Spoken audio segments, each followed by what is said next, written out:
Audio recording for this meeting has begun. All right, with that taken care of, I'd like to introduce today's speaker or speakers, Jill Drodge. She is the Affordable Housing Analyst with the Federal Home Loan Bank of Dallas. Jill began working with the Federal Home Loan Bank of Dallas as a summer intern with the Community Investment Department in 2018. Since then, Jill has gone on to graduate, earning her master's degree in public administration, where she began her current role as the Affordable Housing Analyst in June of 2019. We are also fortunate today to be joined by Christian Reyes, Community Development Relationship Manager. He is with Federal Home Loan Bank Dallas Member Bank. He's with the Member Bank, Wood Forest National Bank. Christian has graciously agreed to answer questions related to member bank requirements and participation during the Q&A portion of the delivery here today. So with that taken care of and out of the way, I'd like to go ahead and please turn it over to Jill. Thanks, Terry. Thanks for having me, and thanks for everyone for participating. Like Terry said, my name is Jill Droege, and I'll be giving more of a quick run-through overview of a couple of grant programs that we have at the Federal Home Loan Bank of Dallas. And I know a lot of you have gotten some resources ahead of time and probably taken time to look through those.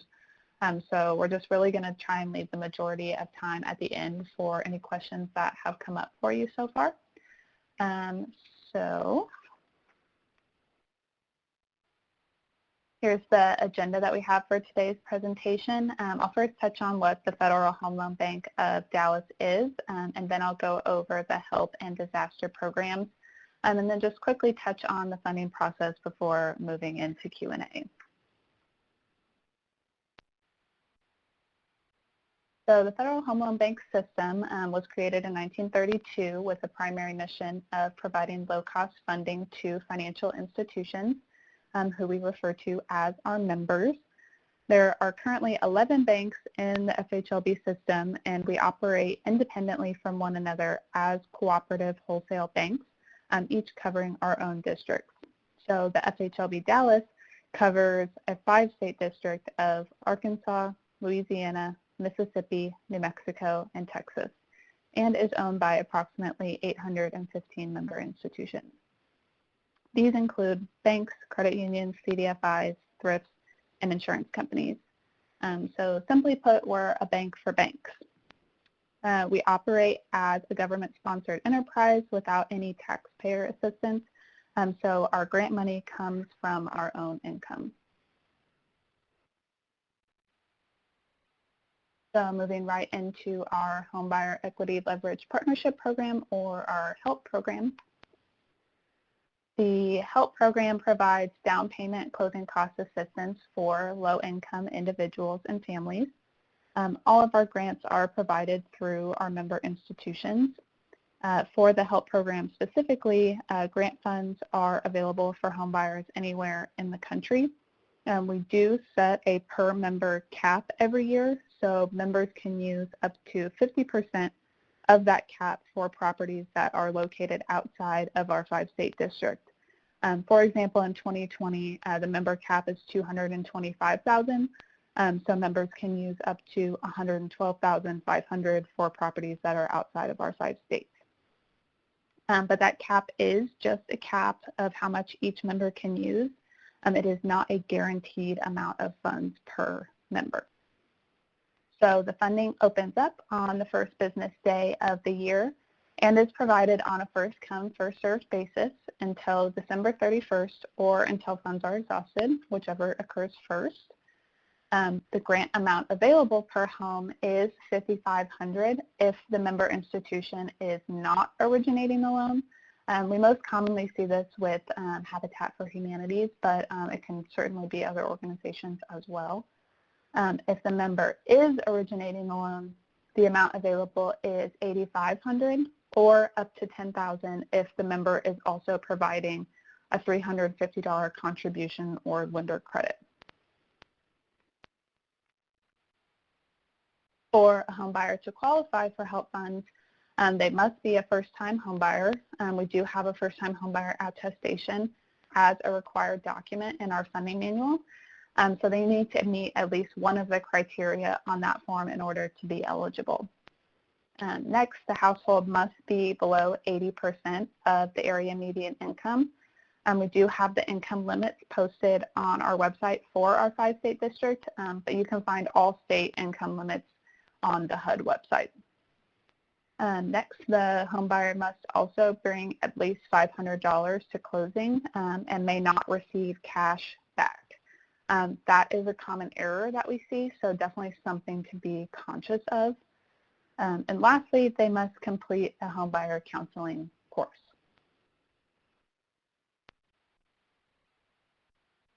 Here you'll see the documents required for a complete submission. We need the fully executed funding manual, which can be found on our website. Outside of the funding manual, we need income documentation and then a preliminary CD or loan estimate, which should include the HELP grant and the homebuyer contribution and then the member contribution if applicable. And then lastly, the homebuyer counseling certificate. And then after a request is funded, we do have a couple of final documentation requirements. We need the final CD approximately 30 days post-funding. So that means you should be submitting your request within 30 days of the anticipated closing date. And then by 60 days post-funding, we need a copy of the recorded deed restriction, which you'll find in the funding manual as well. And we do not retain the originals of the deeds. We only need a copy of them.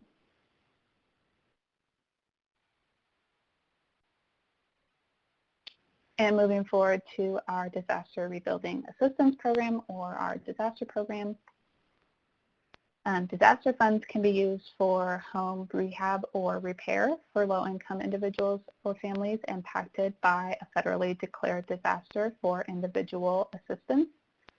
This program is limited to our 5-state district. However, there are several other federal home loan banks that have a similar program, specifically the Atlanta, Pittsburgh, and Cincinnati banks, but there may be others as well. So I would definitely encourage those of you that are located outside of our district to find out which FHLB covers your area, and then check out the grant programs that they offer. So similar to HELP, funding opens on January 2nd and goes until December 31st or until funds are exhausted. And we will provide up to $10,000 per home for federally declared disasters since March 12, 2017. That date could be updated for 2021, but currently that is still the cutoff. And then some examples of some eligible repairs that we typically see include exterior or interior structural defects like broken or damaged windows, rotting framework, siding, or flooring, damaged HVAC units, or roof repairs and replacements. But that's not an exhaustive list. We are open to other repairs as well.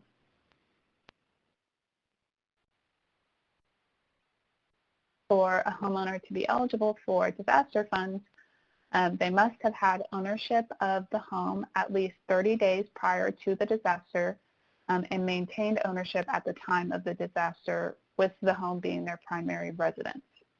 We cannot provide funding to repair homes that were purchased post-disaster. Just like HELP, the household must be below 80% AMI. The home must be in a FEMA-declared disaster area. The declaration must be for individual assistance. Counties or parishes declared for public assistance only are not eligible for disaster funds. You can find those declarations at fema.gov/disasters. And then the home repairs must be for damages caused by a natural disaster or health and safety repairs. The funding cannot be used for cosmetic updates, which we don't really see too often as an issue with this program, but just something to keep in mind. And then lastly, reimbursement for repairs cannot be paid for by other funding sources such as insurance or federal or state emergency assistance.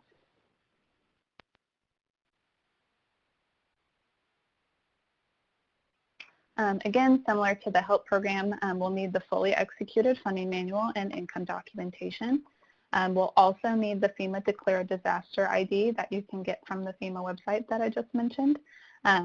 there is a spot in the funding manual where you can fill in that disaster ID.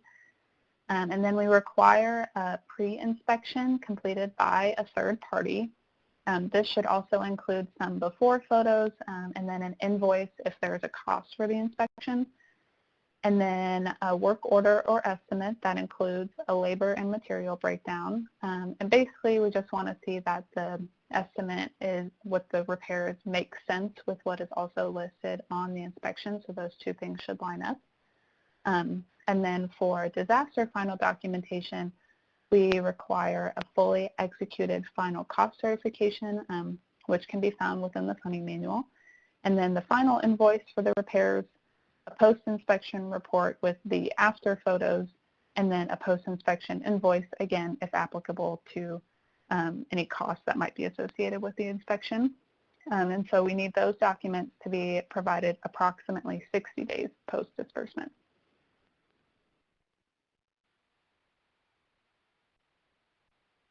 Okay, and then really quick, before we open up for questions, is our funding process.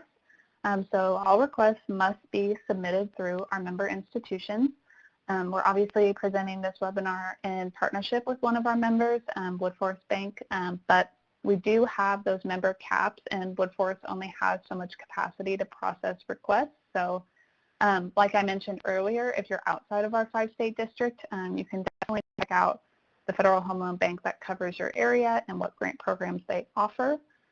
Also on our website, on the help webpage that Terry had linked in the original webinar information, there is a place on the webpage in bright red, bold letters, a link to a listing of participating members. So you can look at that list and see if there is a different member institution that you're already familiar with or who might have a branch in your area. But at this time, there's only a listing of those members for the HELP program. We do not currently have a listing of participating members for the disaster program. So we do ask for 5 to 7 business days to review and process requests. We, like many of you all, I'm assuming, are still working remotely, so it may take us the full time frame for the time being. And then lastly, funds are dispersed to our members' account with us. We do not cut checks or send checks to you all. So, and with that, we can open up for questions. And then I'm going to go ahead and put up our contact information for our department. So that's our department phone number and email. And if any questions come up later that you think of or any specific scenarios that you would like to discuss, we'd be more than happy to help you out there. Thank you so much, Jill. We've got just a couple questions here in the Q&A box. I want to encourage those of you that have not yet submitted your questions to please be thinking and do so at this point. The first question that has come in, and I hope I'm understanding this correctly, is would an agency that is not in the Federal Home Loan Bank 5-district area be eligible to participate in the HELP program? I think you covered that earlier, but, and I think, well, this question is really specific to the member bank. So if a member bank, so how would that process go? That question is really for Christian.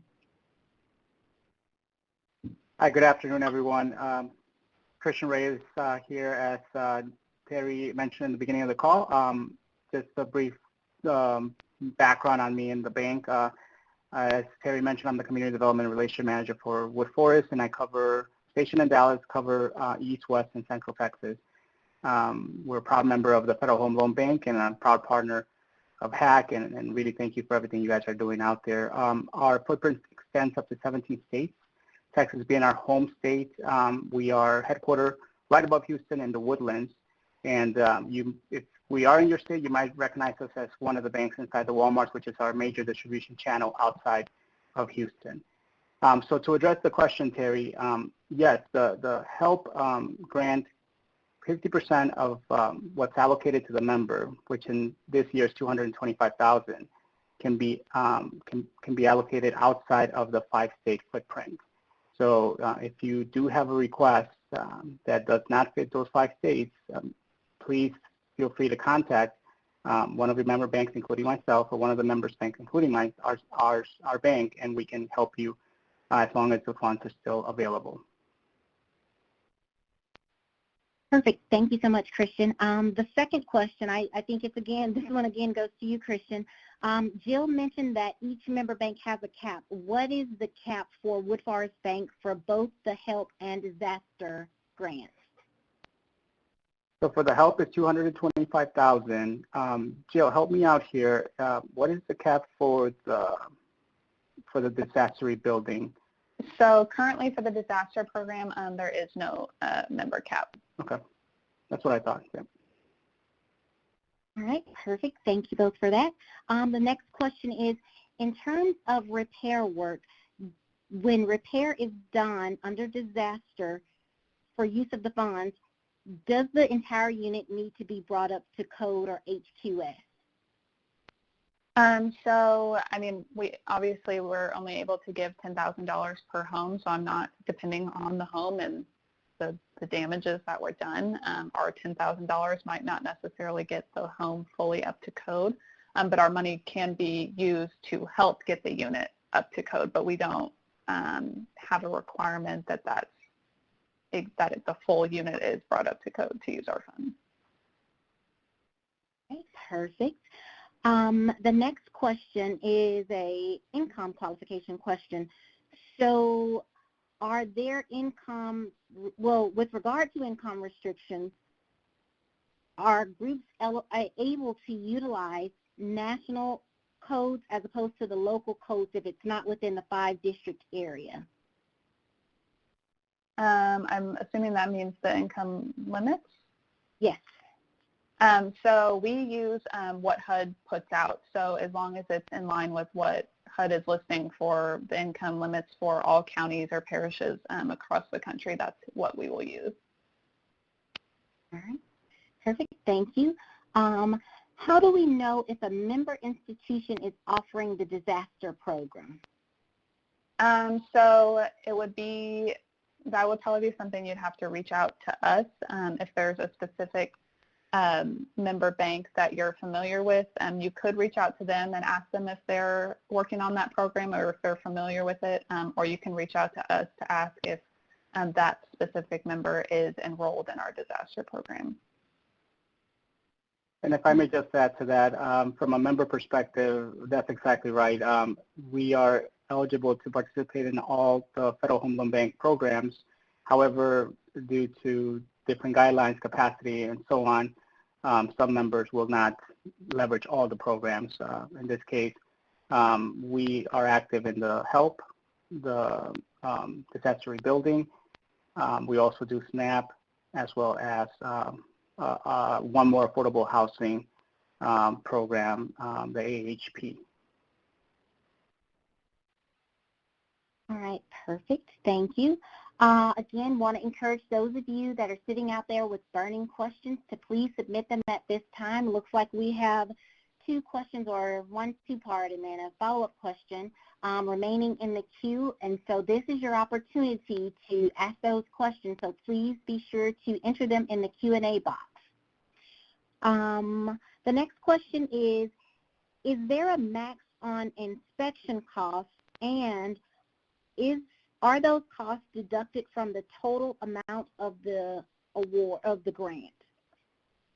So you can use, of that $10,000, you can use some of that towards inspection costs. We don't have a specific limit on how much the inspection should cost. We obviously want to encourage the best inspection that you can get. We do have a limit if there is a combination of an inspection and a developer fee.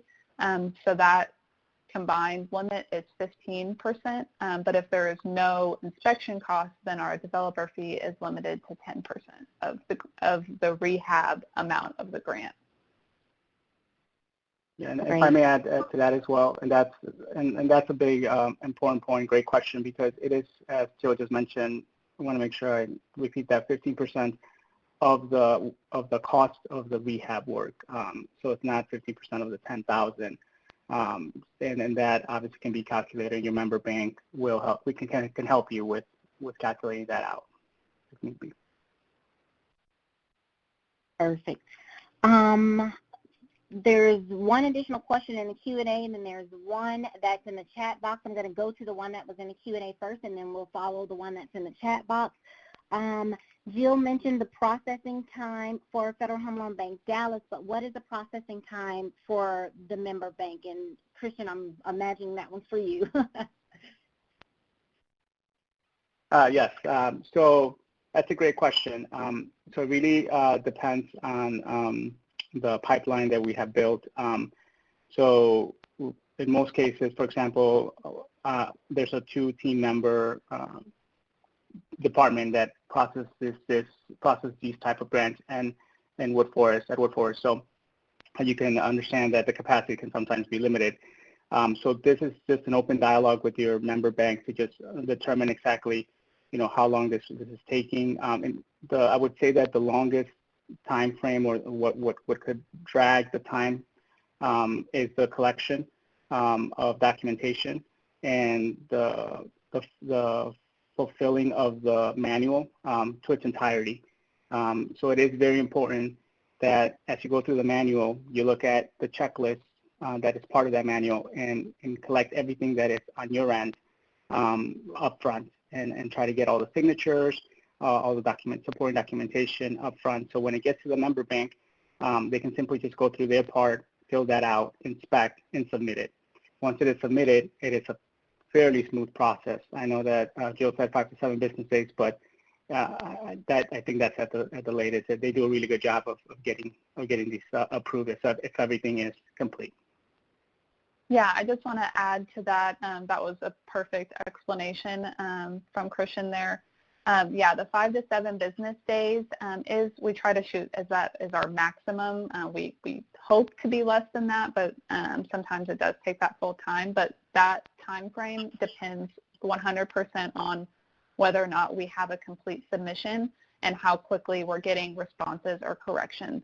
So, sometimes that takes time, so we may be outside of that 7-day time frame, but usually if we can get everything in and everything's correct and we have everything we need, then we can get those processed quickly. All right, and the last question that we have, again, please take this opportunity to submit those questions for Jill and Christian while we have them on the line.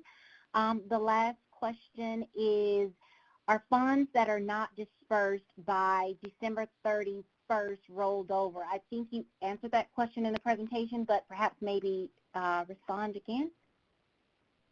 So yes and no. It depends on a lot of different things. They may roll over into the next year. Typically, they'll roll over into our general grant pool. And then from that general grant pool, we'll make the different allocations to our different grant programs. All right, perfect. Oh, one last question that's come in. There's one question in the Q&A and there's one question in the chat. So what qualifies as a first-time home buyer? Or who qualifies? Yep. So like I mentioned in the funding manual, there's that first-time home buyer attestation. I would go ahead and look at that form. There's several different criteria on there, and so it may not necessarily be that this is exactly someone's first home purchase. Typically, the one that we see the most is that they haven't owned a home within the previous 3 years. I think that other funding sources use that same definition as well, but there are definitely other criteria on that list, so I would definitely check out that form for the full criteria for the first-time home buyer. Perfect, thank you. Question from Miguel in the chat box. When it comes to finding the builder, do you require that we publish 30 days to find a builder, or can we choose from our own team, or can we choose our own team? So I'm not sure I understand the first part of that question, but when you submit your request, we do have to have the contractor rehab estimate or work order or bid. It can be from the organization that is submitting the application. You are allowed to do the own work. We just need that the inspection comes from a third-party organization. Perfect. So there's 2 additional questions in the Q&A box. Can the home buyer contribution of $500 be a gift? I'm assuming that is asking gift funds from another person. If that's the case, no, it needs to be the home buyer themselves that's bringing $500 to the loan. Okay, last question here, folks, I'm about to answer, so please, please, please, last opportunity to enter your questions in the Q&A box. Last question, homebuyer counseling course. Are there specific agencies or courses, or can it be a general agency-identified homebuyer course? That's up to you. It can be exactly that, a general agency. We usually kind of rely on our member bank also to kind of vet what the program is and make sure that it's a legitimate homebuyer counseling course, but we don't have any specific requirements on that, no. And I'll add to that, as a member bank, we usually will require a certification, some type of certification that the homeowner went through that course, and then we'll work with the organization to ensure that, as Jill mentioned, there's validity to that. So yeah, but it could be a general one on our end. I also wanted to address a couple other points regarding specifically for Wood Forest.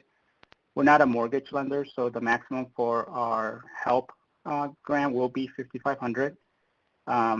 You are able to work with any other lender in that sense that's come up before to be able to get the purchase done.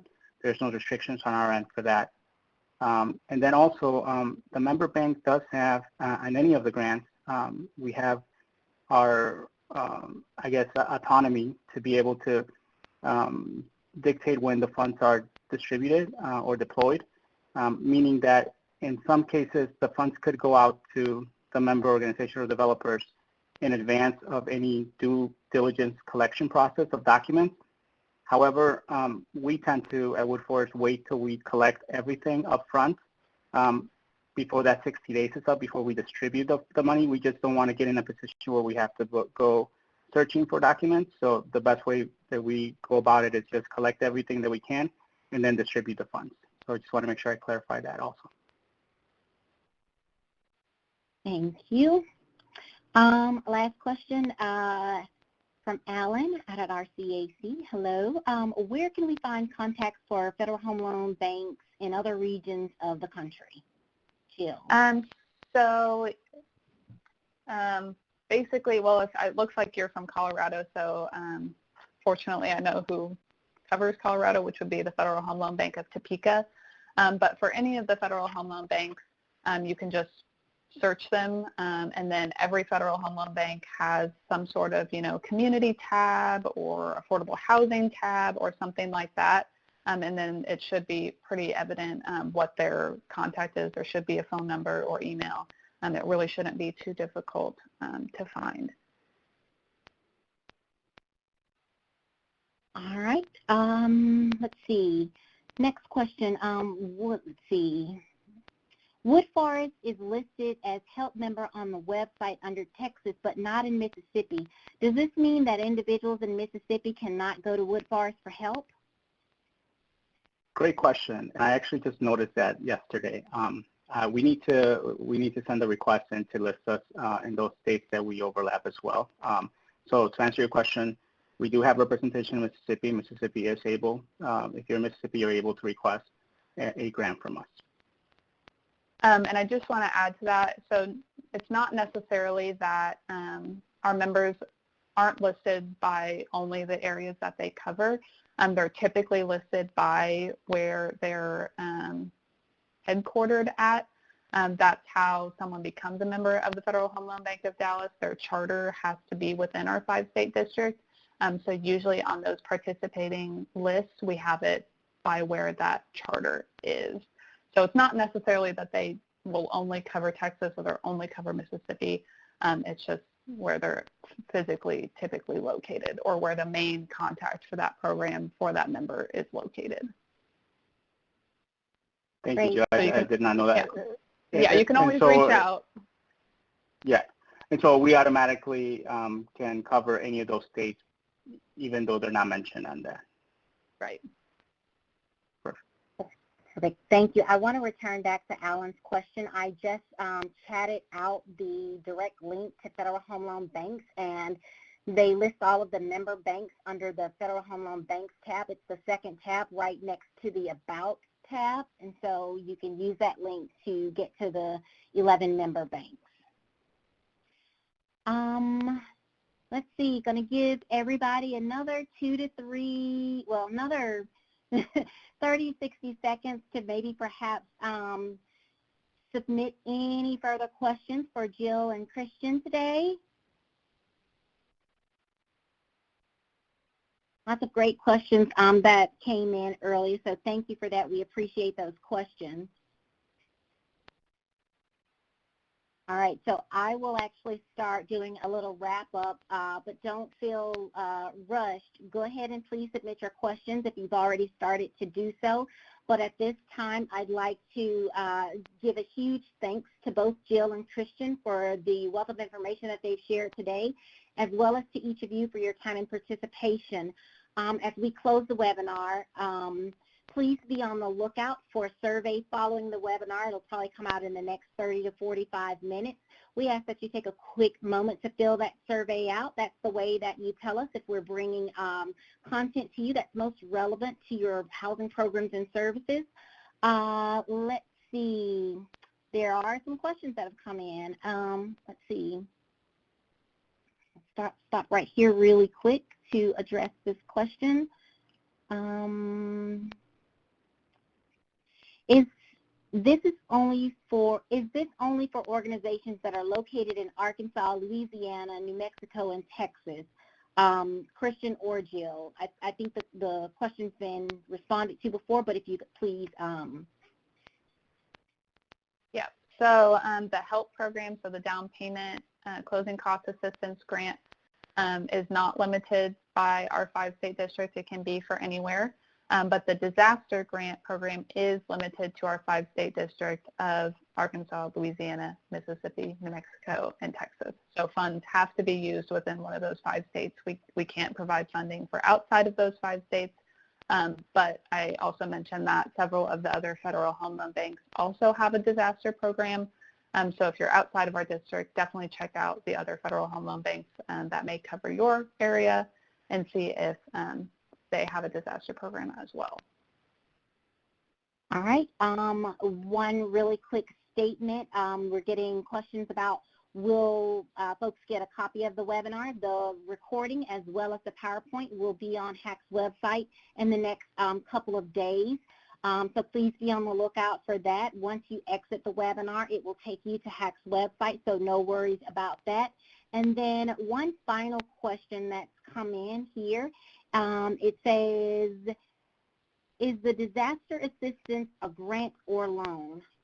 It is a grant, not a loan. Don't have to repay it. All right. I'll give you guys another 30 seconds or so because there is a small barrage of questions that came in just then. We're really early, and so there is an opportunity or a time left to submit questions into the Q&A box. If you choose to do so, please do that now.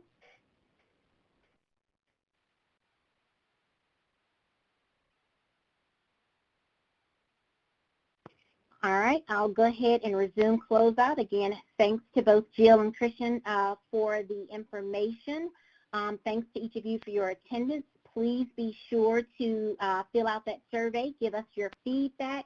And so then with that said, I want to thank each of you for your participation again, and please enjoy the rest of your afternoon. Goodbye. Thank you. Thank you. Goodbye. Thank you.